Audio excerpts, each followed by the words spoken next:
ఒక సైలెంట్ దాడి భారతదేశం చేసింది, అది కూడా ఆఫ్టర్ ఇయర్. అది ఎలా అనేది ఒకసారి మీరు వీడియో క్లియర్గా చూడండి, మీకు అర్థమైపోతుంది. ఆల్మోస్ట్ గత 1 year నుంచి మన అందరి మధ్యలో ఉండే క్వశ్చన్ ఒకటే. Of course geo political videos అని మీరు చూస్తున్నారు. ట్రంప్ గారు భారతదేశం మీద వేసిన 50% టారిఫ్ నుండి ఆయన మన దేశం గురించి చేసిన స్టేట్మెంట్స్ వరకు ప్రతి ఒక్కటి మనం విన్నాం. ఆయన మన దేశ ప్రధానమంత్రిని ఇమిటేట్ కూడా చేశారు. Minister Modi came to see me. Sir, may I see you please? Yes, I have a very good relationship with him. He's not that happy with me because so ఈ స్టేజ్ వరకు వచ్చింది. ఇంత hostility భారతదేశం మీద ఉంది కదా, మనం ఎప్పుడు రియాక్ట్ అవుతాం? ట్రేడ్ డీల్ నడుస్తుంది, మన స్పైన్ మనం చూపిస్తున్నాం. వాళ్ళు ఏదైతే రష్యన్ వాళ్ళు కొనకుండా ఆగండి అని చెప్తున్నారో అది ఇంకా కొంటున్నాం మనం. కానీ ఎక్కడో మాట్లాడలేదు కదా, మనం రెస్పాండ్ అవ్వట్లేదు కదా, మనం రిటాలియేట్ అవ్వట్లేదు కదా అని చెప్పి ఎక్కడో లోపల కొంచెం ఉంది కదా. ఇవాళ ఆ డైరెక్షన్లో ఒక ఫస్ట్ స్టెప్ భారతదేశం చేసింది. అండ్ పెద్ద గాలివాన కూడా ఒక చిన్న చినుకుతోనే మొదలవుతుంది. And this came in the form of pulses. సింపుల్గా అందరికీ అర్థమైనా చెప్తాను. అమెరికా నుంచి భారతదేశానికి ఎక్స్పోర్ట్ అయ్యే పల్సెస్ ఏవైతే ఉంటాయో దాని మీద మనం ఫస్ట్ రిటాలియేషన్ మనం చూపించాం. మనం బలమైన టారిఫ్స్ పెట్టాం. ఏదైతే టారిఫ్స్ ట్రంప్ గారు మన మీద పెట్టారో దానికి ధీటుగా పెట్టాం. అది ఎంత గట్టిగా పెట్టామంటే 2 స్టేట్స్కి సంబంధించిన కాంగ్రెస్ మెన్ ఎవరైతే ఉన్నారో డీజేటీ గారి దగ్గరికి వెళ్ళి మీ ట్రేడ్ నెగోషియేషన్ ఏదైతే భారతదేశంలో జరుగుతుందో అందులో ఈ పల్సెస్ ఉండే టారిఫ్ గురించి కూడా మీరు మాట్లాడండి, మాకు తగ్గియండి, మాకు భారతదేశం మార్కెట్ యాక్సెస్ కావాలి అని అడుగుతున్నారు. And pressure is mounting on the White House over trade talks with India. Republic Senators Kevin Cramer and Steve Danis are urging President Trump to secure favorable terms for US pulse crops, pointing to India's role as a major consumer. మాట్లాడుకుందాం అసలు ఏం నడుస్తుంది ఎంత చెప్తాను, మీకు క్లియర్గా చెప్తాను. కానీ ఫస్ట్ 2 క్వశ్చన్స్ మనకు ఆన్సర్ తెలియాలి. పల్సెస్ అంటే అందులో ఏం వస్తాయి? మనం రోజు తినేవే lentils, yellow peas, beans, chick peas ఇలాంటివన్నీ. ఏ స్టేట్స్కి సంబంధించిన కాంగ్రెస్ మేలు వెళ్ళి డీజేటీ గారితో మాట్లాడారు అంటే మీకు అమెరికన్ మ్యాప్ ఇక్కడ కనబడుతుంది కదా, అందులో 2 స్టేట్స్ కనబడుతుంది, నార్త్ డకోటా, మొంటానా. ఈ 2 స్టేట్స్కి సంబంధించిన వాళ్ళు వెళ్ళి అడుగుతున్నారు ఇవాళ. వీళ్ళు సెనేటర్స్ ఎలా ఇన్వాల్వ్ అవుతారంటే అమెరికన్ లాబింగ్ లో అట్లా జరుగుతుంది. ఏ ఫారెన్ పాలసీ డెసిషన్ ఇవాళ అమెరికా తీసుకోవాల్సి వచ్చినా ఇవాళ భారతదేశంతో తీసుకోబోతుంది కదా. ట్రేడ్ నెగోషియేషన్స్ అంటున్నారు, జరుగుతున్నాయి, కంటిన్యూస్గా అవుతున్నాయి. అవి వాళ్ళు ఇక్కడికి వస్తున్నారు, మన వాళ్ళు అక్కడికి వెళ్తున్నారు, మాట్లాడుతున్నారు. ఏదో ఒక డీల్ అవుట్ సెట్ అవుతుందని మనం అనుకుంటున్నాం. మనం ప్రస్తుతానికి దీన్ని అండర్లైన్ చేసి పెట్టుకోండి. ఇప్పుడు ఈ ఫారెన్ పాలసీ డెసిషన్ మేకింగ్ ఏదైతే ఉందో అందులో ఏదైనా సెనేటర్ వెళ్ళి మాట్లాడడానికి వాళ్ళకి చాలా హై స్టేక్ ఉంటుంది, వాళ్ళకి ఆ పవర్ ఉంటుంది. అమెరికన్ రాజ్యాంగం అలా వర్క్ అవుతుంది. ప్లస్ ఈ మాగా రిపబ్లికన్ బేస్ ఏదైతే డీజేటీ గారు బిల్డ్ చేసి పెట్టుకున్నారో అది mostly rural side of America, కొంచెం కంట్రీ సైడ్ అంటారు, అటు సైడ్ వాళ్ళు ఉంటారు కాబట్టి వాళ్ళు ఫార్మింగ్ మీద ఎక్కువ డిపెండ్ అయి ఉంటారు కాబట్టి వాళ్ళ ఓట్లు వీళ్ళు గుద్దాలంటే వీళ్ళు వాళ్ళని అపీస్ చేయాలి. వాళ్ళ సరుకుని భారతదేశం లాంటి దేశాలకు వెళ్ళి అమ్మగలగాలి. మీరు కాయిన్ ఫ్లిప్ చేసి చూస్తే మన దేశంలో మనం ఎందుకు అంత ధీటుగా ఎంత గట్టిగా ఉన్నాం అంటే మన దేశంలో కూడా agriculture is a very big sector. గట్టిగా మాడితే 60% మంది డైరెక్ట్ గా కానీ ఇండైరెక్ట్ గా కానీ ఇదే అగ్రికల్చర్ మీద బ్రతుకుతున్నారు. ఇలాంటి సెక్టర్ దగ్గరికి మనం వెళ్ళి లేదు వేరే వాళ్ళు తీసుకురండి, కాంపిటేటివ్ ప్రైజెస్ పెట్టండి, జిఎంఓ సరుకుని పట్టండి అంటే 2 విధాలుగా మనం ఎఫెక్ట్ అవుతాం. ఒకటి మన ఆరోగ్యానికి అది మంచిది కాదు, కానీ 2 ఇక్కడ ప్రొడ్యూస్ చేసే రైతులు ఉన్నారు కదా, మన రైతులు, భారతీయ రైతులు, వాళ్ళకి ఇబ్బంది ఉంటుంది. డొమెస్టిక్ గా మనకుండే పల్స్ ప్రైజెస్ ఉంటాయి కదా, దాన్ని స్టెబిలైజ్ చేయడానికి కానీ ఇలా వేరే దేశాల నుంచి వచ్చిన పల్సెస్ మీద ఓవర్ డిపెండెన్స్ ఉండకూడదని చెప్పట్లేదు, ఉండాలి. ఇన్ఫాక్ట్ మన దగ్గర పల్సెస్ తక్కువ అయ్యేసరికి వాళ్ళ మీద టారిఫ్లు తగ్గించి మరీ రప్పించుకున్నాం మనం. బట్ మన నేషనల్ ఇంట్రెస్ట్ మనం ముందు పెట్టాలి కాబట్టి again we have increased it. Okay, మనది స్టెబిలైజ్ అయింది కాబట్టి ఏ దేశానికి ఆ దేశం ముందు ఉండాలని నమ్ముతాను నేను. మన దేశం కూడా అలాంటి డెసిషన్ ఇవాళ తీసుకుంది. అఫ్ కోర్స్ డీజేటీ గారి కోపం వచ్చిందంటే ఆల్రెడీ కోపం ఉంది ఆయనకి, భారతదేశం మీద కోపం ఉంది.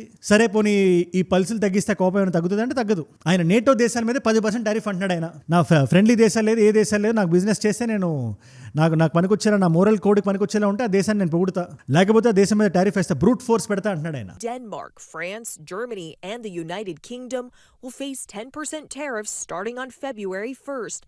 Denmark is a NATO country. ఇవాళ గ్రీన్లాండ్లో ఏమవుతుందో మనం అందరూ చూస్తున్నాం కదా. ప్లస్ ఈ పల్సెస్ ఉంటాయి కదా, వాటిని పొలిటికల్లీ సెన్సిటివ్ క్రాప్స్ అంటారు. ఈ రైస్, వీట్, షుగర్ ఇంపోర్ట్లో చిన్న సర్జ్ ఉన్నా కూడా డొమెస్టిక్ ప్రైస్లు క్రాష్ అయిపోయే అవకాశం ఉంది. అంతేందుకు మళ్ళీ రైతులు రోడ్ మీదకి వచ్చి అది ఒక నేషనల్ ఇష్యూ అయ్యే అవకాశం ఉంది. అందుకని మనం ఇవాళ ఇలాంటి స్ట్రాంగ్ డెసిషన్ మనం తీసుకున్నాం. అది అమెరికానే కాదు, ఏ దేశమైనా. అల్టిమేట్లీ ఇవాళ నాకు తెలిసి Indian stand is very simple. DJT గారు ఇవాళ వచ్చారు, నెక్స్ట్ 3-4 years ఆయన వెళ్ళిపోతారు. ఈ టైంలో అమెరికా మీద మనం స్టేట్మెంట్స్ చేసి అమెరికాకి ఇండియాకి మధ్యలో ఉండే ఫారెన్ పాలసీని చెడగొట్టుకోకుండా అట్ ద సేమ్ టైం మన దేశంలో మనం ఇండిపెండెంట్ గా తీసుకుంటున్న ఈ ఫారెన్ పాలసీ డెసిషన్ మేకింగ్ ఏదైతే ఉందో వాటిలో కూడా ఎటువంటి చేంజ్లు లేకుండా ఒక మిడిల్ గ్రౌండ్కి, సరే మేము ఒక 10 steps మేము దిగకపోవచ్చు, 1 step మేము దిగుతాం, బట్ దానికి తగ్గట్టుగా మాకు టారిఫ్లు కూడా తగ్గించాలి అనే ఒక డిస్కషన్ ఒకటి నడుస్తుంది ప్రస్తుతానికి. ఇప్పుడు వాళ్ళకి సర్ప్లస్ స్టాక్ ఉందని చెప్పి మన ప్రైజ్ని మనం షేక్ చేసుకోలేం కదా. All we need to do is wait. ప్రస్తుతానికి ఒక ట్రేడ్ డిస్కషన్ నడుస్తుంది, అగ్రికల్చర్కి సంబంధించి కానీ, మ్యానుఫ్యాక్చరింగ్ సంబంధించి కానీ, digital trade, market access, energy trade, ఇలా అని చెప్పి అన్ని విధాలుగా మనం మాట్లాడుతున్నాం. మనం అల్టిమేట్లీ మనకి ఎటువంటి నష్టం రాకూడదు. ఎందుకంటే ఇవాళ మనం ట్రేడ్ డీల్ సైన్ చేస్తాం, కానీ డీజేటీ గారు ఎలా ఉన్నారు, ఆయన లేదు నాకు డబ్బులు కడితే నేను ఏదైనా చేస్తా. ఒక వరల్డ్ పీస్ బోర్డ్ అని పెడుతున్నాడు ఆయన, యునైటెడ్ నేషన్స్ సెక్యూరిటీ కౌన్సిల్ లాగా. దాని గురించి వాడి వీడియో నేను చెప్తాను, క్లియర్గా చెప్తాను నేను. బట్ ఒక చిన్న చూచాయిగా మీకు ఎక్స్ప్లెయిన్ చేయాలంటే, ఏ దేశం అయితే $1 బిలియన్ ఈయనకి ఇస్తుందో, ఈ బోర్డుకి ఇస్తుందో, ఈయనకి ఇచ్చిన బోర్డుకి ఇచ్చిన ఒకటే, ఆ దేశం పర్మనెంట్ మెంబర్ అయిపోతుంది. సో కాల్డ్ పీస్కి సంబంధించిన డిప్లొమాటిక్ డెసిషన్స్ లో ప్రైమరీ వీటో పవర్ ఉంటుంది. అంటే బాగా డబ్బులుండి బాగా బలిసిన దేశాలకి ఇవన్నీ ఉండి వాళ్ళు శాంతి కోసం పోరాడుతుంటే ఎంత కామెడీగా ఉంటుంది మీకు నేను సెపరేట్గా చెప్పాల్సిన అవసరం ఉందా? ఆయన డీజేటీ గారు 3 పాయింట్లు ముందు పెట్టుకున్నారు. అమెరికా ఫస్ట్, ఓకే, దానికి ఎటువంటి ఇబ్బంది లేదు. అగ్రెసివ్గా ఉండే టారిఫ్ డిప్లొమసీ, దీని మీద అందరికీ ప్రాబ్లం ఉంటుంది. ఎందుకంటే టారిఫ్ అనేది దేని మీద ఉంటుంది? ట్రేడ్ ఇంబ్యాలెన్స్ మీద ఉంటుంది. లేదా ఒక దేశానికి ఇంకో దేశానికి మధ్య అన్ఫేర్గా ఏదైనా ట్రేడ్ ఉంటే ఉంటుంది, కానీ ఈ దేశాన్ని నామ్ ట్విస్ట్ చేస్తా, నేను చెప్పింది వినేలా చేస్తా, వినకపోతే టారిఫ్ వేస్తా అంటే కుదరదు. అదే దానికి ఉంది సెకండ్ పాయింట్. అది మూడోది పాలిటిక్స్ ని ట్రేడ్ ని కలపడం, ఏదైనా బిజినెస్ యాంగిల్లో చూడడం. ఆయన అంటే ఒక రియల్ ఎస్టేట్ పని చేసుకునే వాళ్ళు ఆయన. ఇప్పుడు అదే లాజిస్టిక్స్ ని తీసుకొచ్చి రియల్ పాలిటిక్స్ లో పెట్టి, అది గ్లోబల్ పాలిటిక్స్ లో పెట్టి, జియో పాలిటిక్స్ లో పెడితే ఎలా అని చెప్పి చాలా మంది అడుగుతున్నారు. దీని గురించి ఇవాళ మనం మాట్లాడాలి. అండ్ మన రిటాలియేషన్ ఏదైతే ఉందో అందులో ఎటువంటి తప్పు లేదని చెప్పి ఇవాళ వీడియోలో ప్రూవ్ అయిపోద్ది. మీకు 3 ఇన్స్టెన్సెస్ ఇస్తాను నేను. గ్రీన్లాండ్, ఈ so called world peace body and EU. ఈ 3 ఎగ్జాంపుల్తో మీకు క్లియర్గా అర్థమైపోతుంది. అండ్ EUకి భారతదేశానికి జరిగే ఫ్రీ ట్రేడ్ అగ్రిమెంట్, ఈ 3 మీరు అర్థం చేసుకుంటే మీకు క్లారిటీ వచ్చేస్తుంది. అండ్ ఇలాంటి వీడియోస్ నా సైడ్ నుంచి మీకు రోజు కూడా వస్తుంది. క్విక్గా చెప్పేస్తున్నా. ఎవరైతే డైలీ చూస్తున్నారు కింద కనబడే లైక్ బటన్ నొక్కి పెట్టేసుకోండి. కొత్త వాళ్ళకి ఎవరికైనా వీడియో రీచ్ అయితే ఈ వీడియోస్ మీరు మిస్ అవ్వకుండా ఈ నాలెడ్జ్ ఫీల్ మీ దాకా వచ్చారంటే డైలీ కింద కనబడే సబ్స్క్రైబ్ బటన్ నొక్కి పెట్టేసుకోండి. సబ్స్క్రైబ్ చేశారుగా? డన్. నేను ఏదైనా కాంటెక్స్ట్ గురించి మాట్లాడే ముందు గ్రీన్లాండ్ లో జరుగుతున్న ఈ ప్రొటెస్ట్ మీరు ఒకసారి చూడండి. ఇది చూడగానే ఏంటి జనసంద్రం అనిపిస్తుంది కదా. ఇది ఎక్కడ జరుగుతుంది తెలుసా? వరల్డ్స్ బిగ్గెస్ట్ ఐలాండ్ లో. కాకపోతే ఈ బిగ్గెస్ట్ ఐలాండ్ లో జనాభా ఎంత అనుకుంటున్నారు మీరు? 56,000 మంది అంతే. బేసిక్గా గ్రీన్లాండ్ అనేది అగ్రికల్చర్కి అంత సూట్ అవుతుంది కాబట్టి అంత ఎక్కువ మంది అక్కడ ఉండరు. ప్లస్ ఆ క్లైమేట్ ఇవంతా కూడా దృష్టిలో పెట్టుకొని ఎవరెవరైతే అక్కడ ఉన్నారో కూడా వాళ్ళు కూడా ఒక నినాదాన్ని చాలా బలంగా పలుకుతున్నారు. ఈ వీడియో కాంటెక్స్ట్ మొత్తం ఆ నినాదాన్ని మీరు వింటే మీకు క్లియర్గా అర్థమైపోతుంది. Make America go away. మాగానే, కాకపోతే make America go away, great again కాదు. ఇది US ఎంబసీ బయట జరుగుతుంది. ఆ US ఎంబసీ ఏంటి చిన్నగా ఉందంటే జనాభాని అంత తక్కువ ఉంది కాబట్టి దట్స్ న్యాచురల్. కాకపోతే ఇవాళ ఈ యూరోపియన్ లీడర్స్ ఏవైతే మనం గత 4-5 నెలల క్రితం వీడియో చేసినప్పుడు కూడా ఒక వీడియో జరిగింది. Where all these European leaders, so called మన ఇమాన్యుయల్ మ్యాక్రో గారు, మెలోనీ గారు, ఈ జర్మనీ నుంచి, నార్వే నుంచి, పోలాండ్ నుంచి వీళ్ళందరూ వెళ్ళారు. డీజేటీ గారిని కలిశారు వైట్ హౌస్ లో. ఆ టైంలో ఆయన బాగా ఎగురుతున్నారు. ఆయన ఏదైనా వరల్డ్ లీడర్ వస్తే కూర్చోపెట్టడం, ఓవెల్ ఆఫీస్లో అక్కడ ఒకతను ఉంటాడు, ఇక్కడ ఈయన ఉంటాడు, ఆయనకి సంబంధించిన వీడియోస్ చూపిస్తాడు. ఆ వీడియోస్ నిజమో కాదో ఫేకో మనకు తెలియదు. ఈయనేమో ఇక్కడ ఇబ్బంది పడుతుంటాడు. మీరు సిరిల్ రామఫోసా గారి వీడియో ఆ టైంలో మీరు చూసే ఉంటారు. We're going to talk about it, but this is a tremendous, look, this is story recent. These are all people that recently got. ఆయన ఇబ్బంది పెట్టేస్తూ ఈయన సంతోషపడుతుంటాడు. ఆయన్ని కానీ లేదా జెలెన్స్కీ గారిని కూడా ఆయన తెచ్చి పాట్లో పెట్టేశారు. JD Vance గారు, ట్రంప్ గారు కలిపి. Be thankful. You don't have the cards. You're buried there. Your people. You're running low on soldiers. Listen, you're running low on soldiers. అలాంటి మైండ్ స్టేట్ ఉండే ఆ టైంలో ఇలాంటి యూరోపియన్ లీడర్స్ వచ్చి డీజేటీ గారిని కలిసినప్పుడు జస్ట్ ఈయన టేబుల్ వేసుకొని టేబుల్కి యువతల పక్క ఈయన కూర్చొని అవతల పక్క చైర్లు వేసి వాళ్ళందరినీ ఈయన ఎంప్లాయీస్ లాగా లేదా ఈయన డిప్లొమాట్స్ లాగా లేదా ఈయన పార్టీ వర్కర్స్ లాగా కూర్చోబెట్టాడు అక్కడ. మెలనీ గారి ఫేస్ ఒకసారి మీరు జూమ్ చేసి చూడండి, మీరు ఒకసారి మీకు అర్థమవుతుంది వాళ్ళ పొజిషన్ ఏంటో. ఆవిడ ఒక్క ఎక్స్ప్రెషన్ మీకు అర్థమవుతుంది. ఈవిడ మన భారతదేశంలో ఫేమస్ కాబట్టి ఆవిడ చూపిస్తున్నాం ఒకసారి. సో ఆ టైంలో చాలా మంది అన్నారు ఎటువంటి స్పైన్ లేకుండా అట్లా కూర్చున్నారు. అండ్ ఈయన ఆ ఫొటోస్ని తీసి ఆయన వైరల్ చేస్తున్నాడు. ఆయన ఇలాంటి వాళ్ళు ఏదో టైంలో రెబెల్ అవుతారని చెప్పి మనం ఆ రోజే మాడుకున్నాం. అండ్ అది జరిగింది. ఇవాళ all these people are coming out. ఎవరి కాళ్ళు బయటకు వచ్చి మేము దింపుతాం, మా ఆర్మీని, మా ట్రూప్స్ని మేము అక్కడ దింపుతాం. గ్రీన్లాండ్ ఎవరి సొత్తు కాదు. ఆర్కిటిక్ అటానమీ ఏదైతే ఉందో ఆ రీజియన్లో అది అలా ఉండాల్సిందే. ఏ ఒక్కడు వచ్చి నేను ఈ దేశాన్ని కొనేస్తాను, నాకు పర్చేస్ చేయండి, లేకపోతే మీ మీద టారిఫ్ వేస్తాను, 10% వేస్తాను, జూన్లో ఆగకపోతే 25% వేస్తాను, ఆ టారిఫ్ కూడా నేను గ్రీన్లాండ్ కొనే వరకు అలాగే ఉంటుంది అని చెప్పి నేటో దేశాల మీద, ఈయనతో లింకప్ అయి ఉన్న అదే నేటో దేశాల మీద ఈయన ఇప్పుడు వేస్తున్నాడు. చాలా ఇంట్రెస్టింగ్ పాయింట్ ఇది. మీరు డీజేటీ పర్స్పెక్టివ్ చూస్తే ట్రంప్ గారు ఆయన ఏమంటారు, లేదు రష్యా చైనా వచ్చేస్తుంది కాబట్టి ఇది మన భద్రతకు సంబంధించిన విషయం. ఇది ఇన్ఫాక్ట్ నేను ఒక డోమ్ అని ఒక ప్రాజెక్ట్ కడుతున్నాను, అది కడతాడో లేదు మనకు తెలియదు, బట్ కడుతున్నాను. ఇప్పుడు ఈ ప్రాజెక్ట్ సంబంధించి నాకు ఎంత త్వరగా వీలైతే అంత త్వరగా నాకు గ్రీన్లాండ్ కావాలి, it's very important for me అని ఈయన చెప్తుంటే అది కూడా ఈ డోమ్కి బిలియన్స్ ఆఫ్ డాలర్స్ ఖర్చు అవుతున్నాయి. మా ఆర్మీకి, మా మిలిటరీకి, మా డిఫెన్స్కి, ఇన్ఫాక్ట్ మా డిపార్ట్మెంట్ ఆఫ్ వార్కి $1.5 ట్రిలియన్ బడ్జెట్ ఉంది. అది చాలా దేశాల జీడిపి కన్నా ఎక్కువ. మీరు ఏదైనా చేయండి, నేను మాత్రం ఆక్రమించుకుంటా అని చెప్పి డీజేటీ గారు అంటున్నారు. ఆయన అండ్ ట్రంప్ గారి మధ్యస్థిమితం గురించి కూడా చాలా మంది మాట్లాడుతున్నారు. చాలా మంది జియో పొలిటికల్ ఎక్స్పర్ట్స్ కూడా వాళ్ళు ఏమంటారు, ఇక్కడ రష్యాతో మీకు ఏం ఇబ్బంది, యుక్రెయిన్ ఆక్రమించేసుకుంటుందనే కదా ఇబ్బంది. అది చాలా తప్పు. ఆ తూటాలు యుక్రెయిన్ జనాల గుండెల్లోకి దూసుకెళ్తున్నాయి కాబట్టి ఇది మోరల్లీ అనెథికల్. వాళ్ళ దగ్గర ఆయిల్ కొన్నా కూడా అని చెప్పి మీరు ఇబ్బంది పడుతున్నారు కదా. లేదా చైనాతో మీకు ఏం ఇబ్బంది, కింద తైవాన్ ఉంది, తైవాన్ వాళ్ళు ఏ రోజైనా ఆక్రమించుకోవచ్చు. అలా చేయడం ఇవాళ రోజున కరెక్ట్ కాదు, తప్పది. ఏ దేశానికి ఆ దేశానికి సావరెంటీ ఉంటుంది. ఆ దేశం జీడిపి ఎంత ఉన్నా కూడా, ఆ దేశం దగ్గర ఎంత డబ్బులు ఉన్నా కూడా, అలాంటప్పుడు చైనా తైవాన్ ఎందుకు తీసుకుంటుంది అని చెప్పి మీరే అడిగారు. మరి ఇదే ట్రంప్ గ్రీన్లాండ్ని తీసుకుంటే ఓకేనా, నాకు తెలియక అడుగుతున్నా. అంటే అక్కడ న్యాయం ఇక్కడ న్యాయం, వీళ్ళ దగ్గర డబ్బులు ఉన్నాయంటే పర్లేదు. అదే డీజేటీ గారి ఫిలాసఫీ. డబ్బులు ఉంటే క్వశ్చన్ చేయొద్దు, ఆస్తి పెట్టి సీటు కొనుక్కో, పర్మనెంట్ వీటో పవర్ కొనుక్కో, గ్లోబల్ పీస్ ని నువ్వు డిసైడ్ చేయి. అంటే నువ్వు ఏది పీస్ అని డిసైడ్ చేస్తే అదే పీస్. అండ్ రామ్సెస్ జార్లో అని చెప్పి ఆయన గ్రీన్లాండ్ సంబంధించిన లీడర్, ఆయన ట్వీట్ వేసాడు. వెరీ క్లియర్, వెరీ ఇంట్రెస్టింగ్ ఉంది ఇది.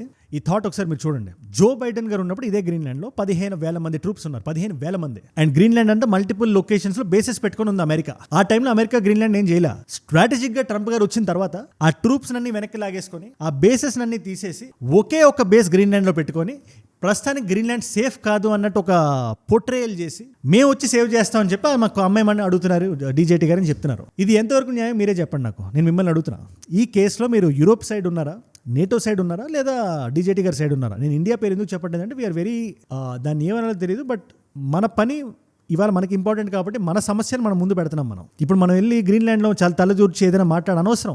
ఆల్రెడీ ఆయన విషయం చెబుతున్నారు మన మీద, అనవసరం ఎందుకని చెప్పి మనం కొంచెం ఆగాం, కొంచెం లిటిల్ బిట్. ఈ జరుగుతున్న మొత్తం మెస్లో ఒక్క మంచి విషయం ఏంటో తెలుసా?